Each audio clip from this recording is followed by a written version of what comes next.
See how it says recording? Yep. Okay, so start over there. Scan it. Scan.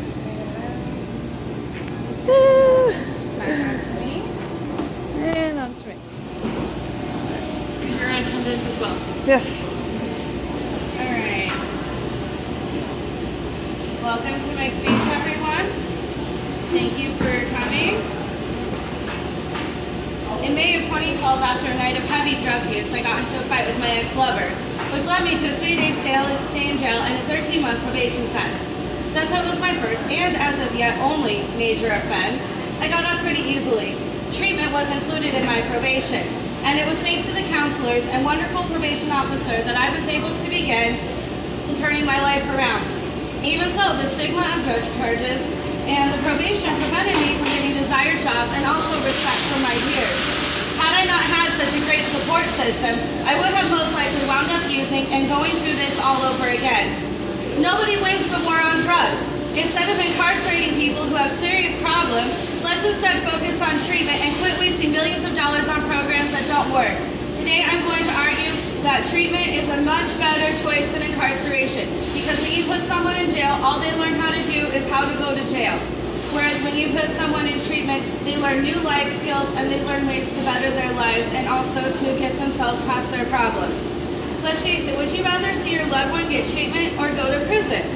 According to an article in Time magazine by Maya Salovitz, when Portugal decriminalized all drugs in 2001, illegal drug use among teens in Portland declined, and rates of new HIV infections caused by the sharing of dirty needles dropped, while the number of people seeking treatment for drug addiction more than doubled. So instead of people just hiding away in corners, because the stigma was removed, they were more likely on their own to seek out treatment. And the more someone wants it, the more likely they are to try. Today we are going to examine the drug war just creates more criminals, that treatment instead of incarceration is a much better avenue to take, and that addicts are more likely to succeed in life, crime rates will go down, and taxpayers will save money because treatment costs less than prison. First, let's look at how many people in the U.S. are incarcerated for drug-related crimes. 48.6% of prisoners are incarcerated for drug-related crimes. That was on BOP.gov. That is nearly half of our prison population. People in there for drugs, not rape, not violent crime, not murder. They're in there for drugs. And some of it is selling, I understand that, but a good portion of it, and I wasn't able to get any numbers on this unfortunately, was just for use, personal use. People doing it at home in their backyard. I have, let's see, I have a, that's the wrong picture. I have a cost comparison on here for treatment versus incarceration, and it's a little bar chart.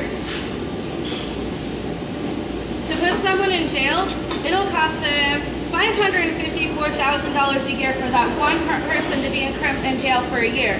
Whereas going to drug court and learning these things, it only costs $151,000 to $151,000. The reason for this is the addict is responsible for paying for their treatment. They're responsible for their housing. Thank you.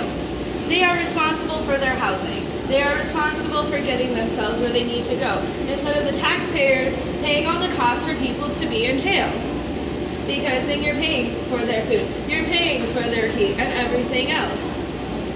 Now that we've looked at how overcrowded our prisons are, let's see what treatment offers. Addiction is a serious issue that needs to be treated rather than locked away. In Portugal, they decriminalized all drugs, everything from marijuana up to heroin and crack. Currently, 40,000 people in Portugal are being treated for drug abuse. That is a far cheaper, more humane way to tackle the problem. Rather than locking up 100,000 criminals, the Portuguese are working to cure 40,000 patients and fine-tuning a whole new canon of drug treatment knowledge at the same time. And this was by Eric Kane, and it was in an article that I found on Forbes.com. Let's see if I can learn how to work my tablet. Ha ha ha. Okay. Where am I at? Sorry about that. Okay, so now that we've covered how the drug war creates criminals and how treatment is a very viable option, let's move on to the benefits of this approach. Addicts are more likely to succeed in life. Crime rates go down, and taxpayers will save money because treatment costs less than prison. I've already gone over this several times in this speech because, let's face it, it all interweaves like a basket. So the average average cost of 1 full year of methadone maintenance treatment is approximately $4,700 per patient, whereas 1 full year of imprisonment costs approximately $24,000 per person. And that comes from the Principles of Drug Addiction Treatment, a research-based guide. You can find this at drugabuse.gov. So you can check all the numbers out for yourself. I'm not just making this stuff up. This is also released in Denver, which in Colorado we all know marijuana has been decriminalized and completely legalized even for recreational use there. According to data released by the city of Denver, violent crime and property crime in Denver decreased in 2014. Violent crime in Denver went up by 2.2% in the first 11 months of 2014 compared with the first 11 months of 2013. In the same period, burglaries in Denver decreased by 9.5% and overall property crime decreased by 8.9%. This is at drugpolicy.org. And they have all the information you could want on statistics about the drug war. I would suggest everyone check them out. They're a very reliable source. So it's easy to see how treatment trumps incarceration every time. The drug war creates criminals. Treatment is better than incarceration, and addicts are more likely to succeed in life. Crime rates go down, and taxpayers save money because treatment costs less than prison. I have another adorable little picture that I'd like to show everyone today. Let's see if I can work my tablet. It's hard when you decide to become high tech.